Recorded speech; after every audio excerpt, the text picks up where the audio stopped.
محض کریں۔ تیسرے پارے کے شروع میں اس امر کا بیان ہے کہ اللہ تعالیٰ کے تمام نبی اور رسول معزز و مکرم ہیں اور ان کی بڑی شان ہے، لیکن اس حقیقت کے باوجود اللہ تعالیٰ نے رسولوں میں ایک کے لیے دوسرے کے مقابلے میں فضیلت اور درجے کی بلندی رکھی ہے۔ چنانچہ فرمایا بعض سے اللہ تعالیٰ نے کلام فرمایا، بعض کو بے شمار درجوں کی بلندی عطا فرمائی، اور عیسیٰ ابن مریم کو واضح نشانیاں دی، اور ہم نے روح القدس یعنی جبرائیل امین سے ان کی مدد فرمائی۔ آیت نمبر 254 میں فرمایا کہ قیامت کے دن نیکیوں کا لین دین، دوستی اور سفارش نہیں چلے گی، اور کفار ہی حقیقت میں ظالم ہیں۔ قرآن عظیم کی آیت جو آیت الکرسی کے نام سے معروف ہے، یہ آیات قرآن کی سردار ہے۔ اس میں اللہ تعالیٰ کی توحید، شان جلالت، وسعت قدرت بیان کرتے ہوئے یہ بھی فرمایا گیا کہ اس کے اذن سے ہی اس کی بارگاہ میں شفاعت ہوگی۔ اگلی آیت میں یہ اصول بیان ہوا کہ ہدایت اور گمراہی کے واضح ہونے کے بعد دین میں داخل ہونے کے لیے کسی پر جبر نہیں ہوگا۔ آیت نمبر 258 میں حضرت ابراہیم کے نمرود کے ساتھ اس مناظرے کا ذکر ہے جس کے نتیجے میں وہ لاجواب ہوا، یعنی جب ابراہیم علیہ السلام نے یہ کہا اللہ سورج کو مشرق سے نکالتا ہے، تجھے اگر خدائی کا دعویٰ ہے تو اسے مغرب سے نکال لے۔ آیت نمبر 259 میں اس امر کا بیان ہے کہ اللہ تعالیٰ نے اپنے محبوب بندے، بعض مفسرین نے کہا کہ اس سے مراد عزیر علیہ السلام ہیں، کو حیات بعد الموت کی حقیقت بتانے کے لیے ان پر 100 سال موت طاری کرنے کے بعد دوبارہ زندہ کیا، اور اتنا عرصہ گزرنے کے باوجود ان کے کھانے پینے کا سامان اسی طرح تر و تازہ رہا، گلا سڑا نہیں، جبکہ ان کا دراز گوشت یعنی گدھا اس عرصے میں گل سڑ چکا تھا۔ اللہ تعالیٰ نے اسے زندہ کر کے یہ بتایا کہ اسی طرح قیامت میں مردوں کو زندہ کیا جائے گا۔ آیت نمبر 260 میں حضرت ابراہیم خلیل اللہ علیہ السلام کے اطمینان قلب کے لیے اللہ تعالیٰ نے حیات بعد الموت کو بصورت معجزہ دکھایا کہ 4 پرندوں کو ذبح کر کے ان کے گوشت کے ٹکڑے چاروں طرف پہاڑوں پر پھیلا دیے، اور پھر جب انہوں نے ان پرندوں کو ان کے معروف ناموں سے بلایا تو ایک لمحے میں ان کے منتشر اجزاء یکجا ہو گئے، ان میں جان پڑ گئی اور وہ دوڑے چلے آئے۔ آیت نمبر 261 میں مثال کے ذریعے بتایا کہ اللہ تعالیٰ کی راہ میں مال خرچ کرنے کا اجر بندے کے اخلاص اور اللہ کے فضل کے مطابق 1400 گنا تک عطا کیا جائے گا۔ اگلی آیت میں یہ بتایا کہ اللہ کی راہ میں صدقہ دے کر احسان جتلانے اور ریاکاری سے صدقے کا اجر ضائع ہو جاتا ہے۔ آیت نمبر 263 اور 264 میں ریاکاری اور اخلاص کے ساتھ اللہ تعالیٰ کے راستے میں خرچ کرنے کو 2 مختلف مثالوں سے واضح فرمایا، اور یہ بھی کہ اللہ تعالیٰ کی راہ میں ناقص اور ناکارہ چیز نہ دو۔ جب انسان خود نفیس، عمدہ اور پاکیزہ چیز کو پسند کرتا ہے تو اللہ کی راہ میں بھی ایسا ہی مال دینا چاہیے۔ ساتھ ہی یہ بھی بتایا کہ اللہ تعالیٰ کی راہ میں دینے سے وہی لوگ بخل کرتے ہیں جنہیں شیطان فقر و فاقہ سے ڈراتا رہتا ہے۔ پھر بتایا کہ صدقہ کسی دینی حکمت کے تحت ظاہر کر کے بھی دیا جا سکتا ہے، مگر چھپا کر دینا افضل ہے۔ آیت نمبر 273 میں فرمایا کہ صدقات و خیرات کے حقدار وہ لوگ ہیں جو جہاد فی سبیل اللہ یا دین کے کسی کام، مثلا دین کی تعلیم و تعلم میں مشغول ہوں، اور انہیں طلب معاش کی فرصت نہ ہو، اور وہ اتنے خوددار ہوں کہ وہ لوگوں سے مانگتے نہ پھریں، اور ان کی حقیقت حال سے ناواقف آدمی انہیں مالدار سمجھے۔ آیت نمبر 275 میں فرمایا کہ سود خور کی مثال ایسے ہے جیسے کسی شخص کو شیطان نے چھو کر مخبوط الحواس کر دیا ہو۔ پھر فرمایا کہ سود کی حرمت کا حکم آنے کے بعد سود کا لین دین چھوڑ دو، ماضی کی خطا معاف ہے۔ البتہ اگر کسی شخص کے دوسرے کے ذمہ سابق مالی واجبات ہوں تو اصل زر لے لے اور سود چھوڑ دے۔ سود کی حرمت آنے کے بعد سود سے باز نہ آنے والوں کے خلاف اللہ تعالیٰ نے اعلان جنگ فرمایا ہے۔ یہ بھی فرمایا کہ تنگ دست مقروض کو مہلت دو، یا ہو سکے تو اس کا قرض معاف کر دو۔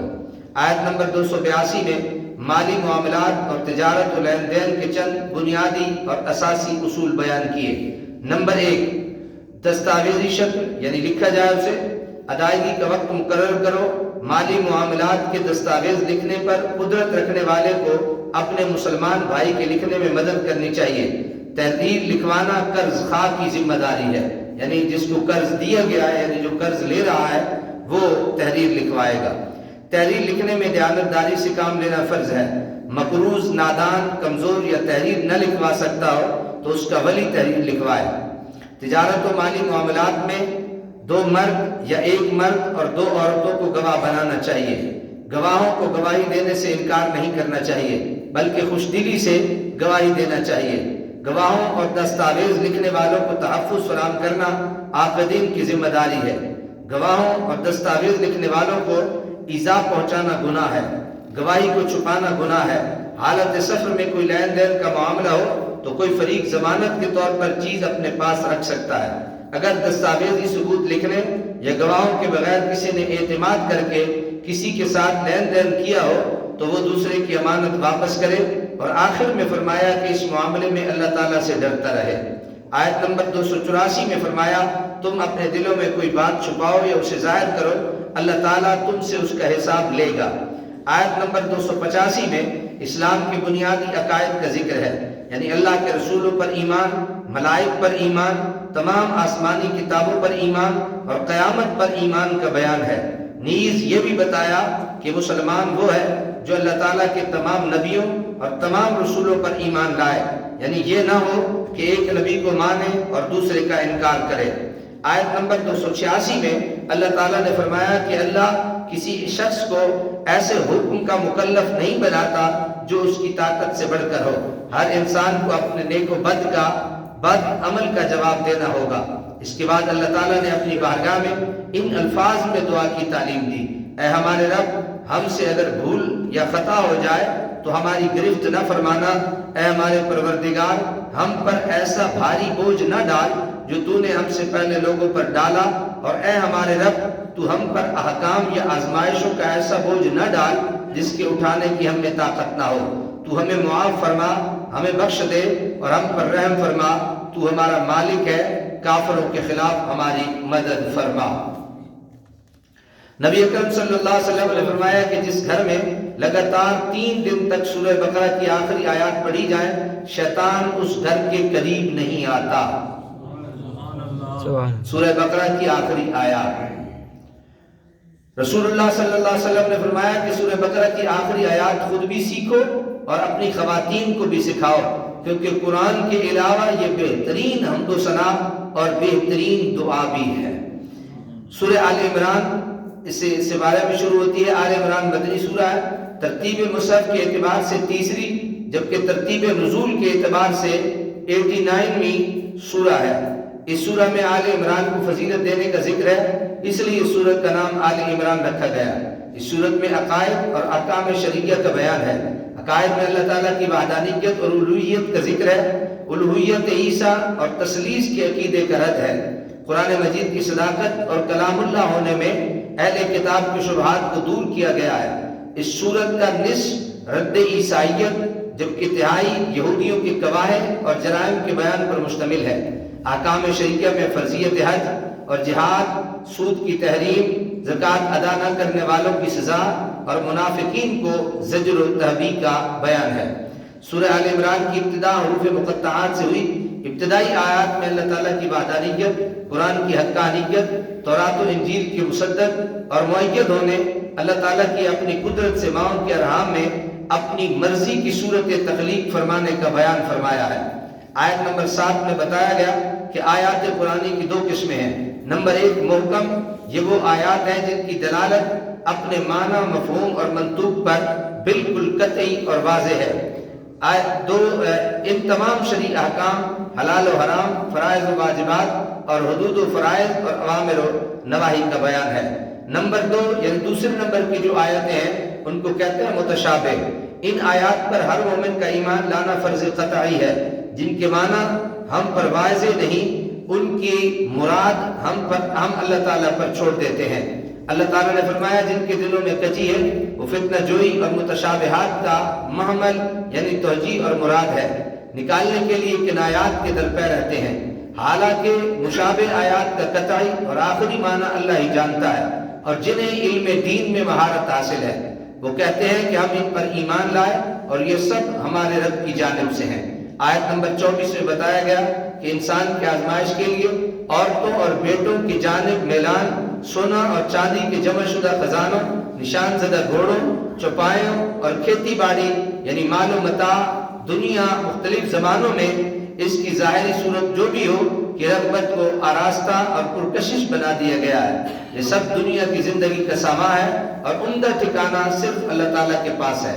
اس کے بعد بتایا کہ اس سے بدرجہ بہتر اور پائیدار نعمتیں اللہ تعالیٰ کے پاس ہیں جو جنت میں عطا کی ہوں گی۔ اگلی آیت میں مومنین مخلصین کا یہ شعار بتایا جو یہ کہتے ہیں کہ ہمارے رب بے شک ہم ایمان لائے سو ہمارے گناہوں کو بخش دے اور دوزخ کے عذاب سے بچا۔ یہ لوگ صبر کرنے والے، سچ بولنے والے، اللہ کی اطاعت کرنے والے، اللہ کی راہ میں خرچ کرنے والے اور رات کے پچھلے پہر اٹھ کر اللہ سے بخشش کی دعائیں مانگنے والے ہیں۔ یہ بھی ارشاد فرمایا کہ اللہ کے نزدیک پسندیدہ دین صرف اسلام ہی ہے۔ اس کے بعد اہل کتاب کی بدعمالیوں کا ذکر کرنے کے بعد فرمایا کہ دین سے ان کے انحراف و اعراض کا سبب ان کی یہ خوش فہمی ہے کہ انہوں نے کہا ہمیں جہنم کی آگ نہیں چھوئے گی مگر گنتی کے چند دن۔ آیت نمبر 26 اور 27 میں اللہ تعالیٰ کی جلالت شان کو ان الفاظ میں بیان کیا گیا ہے۔ اے نبی کہو اے اللہ ملک کے مالک تو جسے چاہتا ہے ملک دیتا ہے، جسے چاہتا ہے ملک چھین لیتا ہے، تو جسے چاہے عزت دیتا ہے، جسے چاہے ذلت میں مبتلا کر دیتا ہے۔ سب بھلائی تیرے ہی دست قدرت میں ہے، بے شک تو ہر چیز پر قادر ہے۔ تو رات کو دن میں داخل کرتا ہے اور دن کو رات میں، تو زندہ کو مردہ سے نکالتا ہے اور مردے کو زندہ سے، اور تو جس کو چاہے بے حساب رزق عطا فرماتا ہے۔ آیت نمبر 31 میں اللہ تعالیٰ کے رسول مکرم کی عظمت شان کا ان الفاظ میں ذکر ہے، اے رسول کہہ دیجئے اگر تم اللہ سے محبت کے دعوے دار ہو تو میری پیروی کرو، اللہ خود تمہیں اپنا محبوب بنا لے گا، تمہارے گناہوں کو بخش دے گا، اللہ بہت بخشنے والا نہایت مہربان ہے۔ اس آیت میں واضح طور پر بتا دیا گیا ہے کہ اگر بندہ اللہ تعالیٰ کے قرب اور رضا کا طلبگار ہو تو اس کا فقط ایک ہی راستہ ہے، یعنی اتباع مصطفیٰ صلی اللہ علیہ وسلم۔ آیت نمبر 35 سے 64 تک حضرت مریم کا بیان ہے۔ عمران بن یاشم حضرت مریم کے والد ہیں، ان کی والدہ کا نام میں نے پہلے بھی عرض کیا تھا، میرے حسنہ ہے بنت فاقوز مذکور ہے۔ اللہ تعالیٰ نے فرمایا کہ جب عمران کی بیوی نے عرض کیا اے میرے رب جو حمل میرے پیٹ میں ہے میں نے تیرے لیے بیت المقدس کی خدمت کے لیے دوسری ذمہ داریوں سے آزاد رکھنے کی نظر مانی ہے، سو تو میری طرف سے اس نظر کو قبول فرما، بے شک تو بہت سننے والا خوب جاننے والا ہے۔ پھر جب اس کے ہاں لڑکی پیدا ہوئی تو اس نے عرض کی اے میرے رب میرے ہاں لڑکی پیدا ہوئی ہے، جبکہ وہ بیٹے کی امید لگائے بیٹھی تھی، اور اللہ خوب جانتا ہے اس کے ہاں کیا پیدا ہوا، اور میرا مطلوب لڑکا اللہ کی عطا کردہ لڑکی کی مثل نہیں ہو سکتا۔ میں نے اس کا نام مریم، اس کے معنی ہے عبادت گزار، یعنی مریم کا معنی کیا ہے؟ عبادت گزار رکھا ہے، اور میں اس کو اور اس کی اولاد کو شیطان مردود کی شر سے تیری پناہ میں دیتی ہوں۔ اس کے بعد اگلی آیات میں یہ بتایا گیا کہ اللہ تعالیٰ نے مریم کو اپنی بارگاہ میں قبول فرمایا، اسے عمدہ طریقے سے پروان چڑھایا، اور جب حضرت زکریا تربیت کے لیے ان کے کفیل بنے اور حضرت مریم کو بیت المقدس کے ایک حجرے میں ٹھہرایا گیا، پھر جب حضرت زکریا نے مریم کے پاس بے موسم پھل دیکھے تو حیران ہو کے کہا اے مریم یہ بے موسم پھل کہاں سے؟ حضرت مریم نے کہا یہ اللہ کی جانب سے۔ اس موقع پر حضرت زکریا کے دل میں اولاد کی خواہش ہوئی کہ جو رب مریم کو بے موسم پھل دے سکتا ہے وہ مجھے بڑھاپے میں اولاد بھی دے سکتا ہے۔ اور یہ ذوات فاضلہ کے قریب دعا کی قبولیت کی دلیل ہے۔ تب زکریا علیہ السلام نے اپنے رب سے دعا کی اور کہا اے میرے رب مجھے اپنی طرف سے پاکیزہ اولاد عطا فرما، بے شک تو ہی دعا کا بہت سننے والا ہے۔ پھر جب زکریا حجرے میں کھڑے نماز پڑھ رہے تھے فرشتے نے انہیں بشارت دی، بے شک اللہ تعالیٰ آپ کو یحییٰ کی بشارت دیتا ہے جو کلمۃ اللہ یعنی حضرت عیسیٰ کی تصدیق کرنے والے ہوں گے، سردار اور عورتوں سے رغبت نہ رکھنے والے ہوں گے اور نبی ہوں گے۔ اللہ نے اسی وقت حضرت مریم کو یہ بشارت عطا کی کہ اللہ تعالیٰ تجھے بیٹا عطا کرے گا جو عیسیٰ ہوگا۔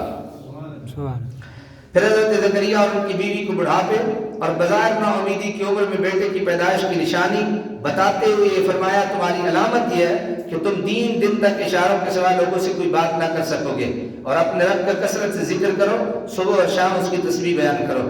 پھر اللہ تعالیٰ نے فرشتے کے ذریعے حضرت مریم کو بیٹے کی بشارت دیتے ہوئے فرمایا کہ ان کا نام مسیح عیسیٰ ابن مریم ہے، اور یہ ان کے اوصاف بیان فرمائے۔ وہ دنیا اور آخرت میں معزز ہوں گے، گہوارے یعنی بوڑھے اور پختہ عمر میں لوگوں سے کلام کریں گے، انہیں کتاب و حکمت اور تورات و انجیل کی تعلیم دیں گے، اور بنی اسرائیل کی طرف رسول ہوں گے۔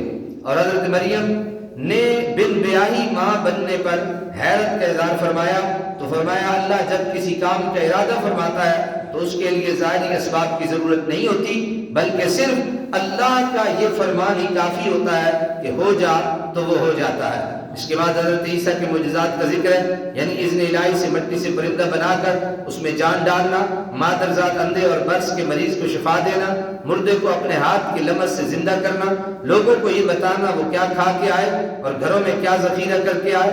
ان سب معجزات کے باوجود میں اللہ کا بندہ ہوں۔ سبحان اللہ، بے شک اتنا کمال ہونے کے باوجود حضرت عیسیٰ نے کہا میں اللہ کا کیا ہوں؟ بندہ ہوں، اور اللہ میرا ہی رب ہے، میرا بھی رب ہے اور تمہارا بھی، سو اس کی عبادت کرو، یہی سیدھا راستہ ہے۔ آیت نمبر 52 میں حضرت عیسیٰ کے دین کی مدد کرنے کے مطالبے پر حواریوں کے اللہ کے دین کی مدد کرنے کا ذکر ہے۔